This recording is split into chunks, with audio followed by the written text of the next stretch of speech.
she asked about the books they wrote. All right, we're here with Reverend Dr. Roland Zimany, and his book is called Sermons with Insight. And it's such an interesting book, and featuring him here on Author's Corner is really significant here on America Tonight with me, Kate Delaney. So, Reverend, I guess the first question to ask is, what inspired you to write Sermons with Insight? Well, the certain sense that it wasn't written. I mean, it's a collection of sermons that I've given over several years. I picked the best ones, and I thought that they're good enough to put together in a book, and to put them, in a book that relates the sermons at different seasons of the church year and different assignments for different Sundays. So that's the book of a collection of sermons for different Sundays in the church year that I thought were good enough to publish.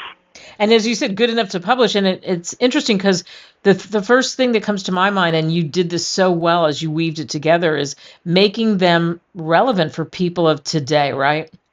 Yes. So that they question what's happening. I think people feel challenged. I think they feel uplifted. And ultimately, did you want them to be inspired by what they read? Yes. Yeah. Yeah, I think too. So too, and I think you see that in your work. And as a former pastor, how has your perspective on maybe ministry and preaching evolved since you left, since you first started in the business, so to speak? I think I was sensitive to the way people were thinking and what was going on in our community right from the start, and created sermons that applied to the way people think and what's going on in the community.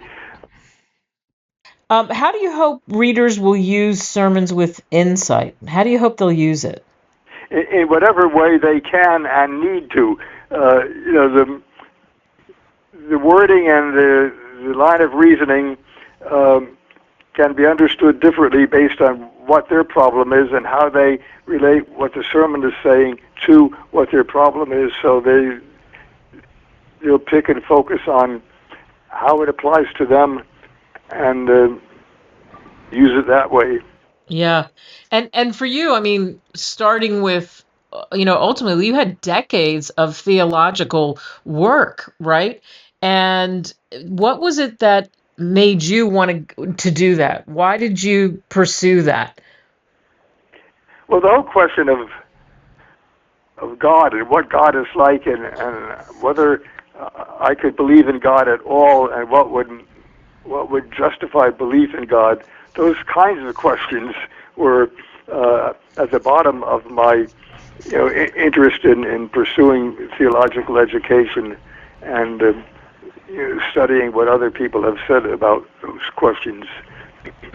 For you, having that calling and having that and studying the way that you did, what does it feel like? To be able to do that is a gift. What was it like for you to be able to preach to people?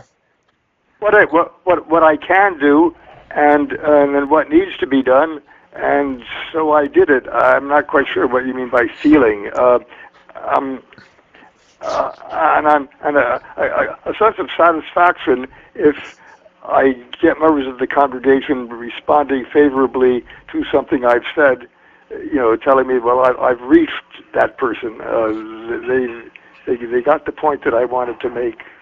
That perfect. That's exactly what I would assume. That obviously people got the point, and you help them in whatever they're dealing with.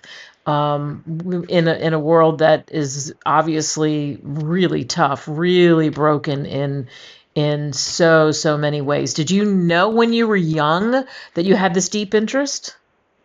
No. Yeah, and how did that develop? I think initially more out of curiosity about how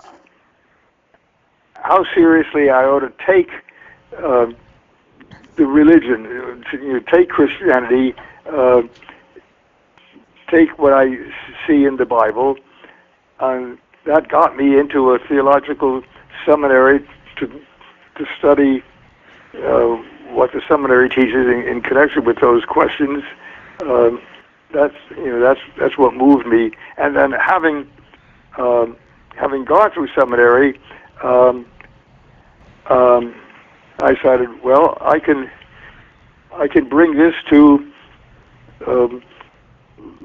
congregations, and so I could get ordained as a minister and deal with the same issues at the congregational level. Yeah. Well, that makes sense to me. When you were ordained, that had to be a proud moment in your life, because as you just said, you had no idea that you were going to go down this path. Well, I don't even know what you mean by problem. At the time I was ordained, I was deciding to change paths and get ordained. Mm-hmm. So it was certainly a change in my life, Mm-hmm. but I knew that was coming, and I was ready to go ahead with it. Yeah. For anybody who's listening, and your book would be an incredibly valuable tool to somebody who is maybe studying, maybe who's somebody who has the goal of becoming an ordained minister. What would you say to help them? What would you say to kind of mentor them is so important? Would you tell them, because you Take obviously seriously your understanding of the scripture readings that you're dealing with, and think of how they apply to things going on in your life and in the life of the community you're living in at the present time. You can get Roland Zimany's book on Amazon or Barnes and Noble. Again, it's called Sermons with Insight, and it's really interesting because it takes a deeper look to reflect a little bit harder and to really live more meaningfully. I think that's such a big meaning in his book. It's just a collection of sermons that isn't so much about the spirituality of it.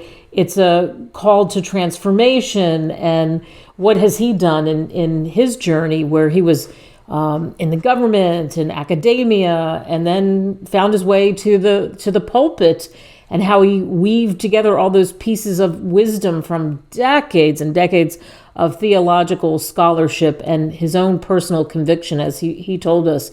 And it is really an interesting and compelling book that I think a lot of people would find powerful lessons weaved throughout it. So again, we thank him for coming on the show.